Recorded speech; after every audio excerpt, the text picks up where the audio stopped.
Chinese regime has detained hundreds of Uyghur and other Turkic Muslim intellectual and cultural elites in its sprawling network of detention camps in Chinese-occupied East Turkestan. A report titled The Disappearance of Uyghur Intellectual and Cultural Elites, a New Form of Eliticide, published on December 8, found at least 312 intellectual and cultural elites were currently being held in some form of detention in the region.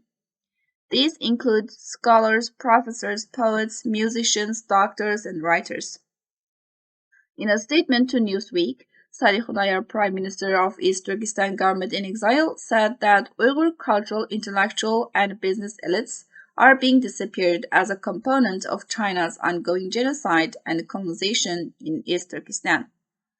By doing so, the Chinese government seeks to deprive Uyghurs of cultural, economic, and intellectual leaders that could empower the Uyghur people to preserve their identity and even guide them towards achieving external self-determination, independence, Khodayar added. In total, it's estimated that upwards of 1 million Uyghurs and other Turkic people are being detained in concentration camps.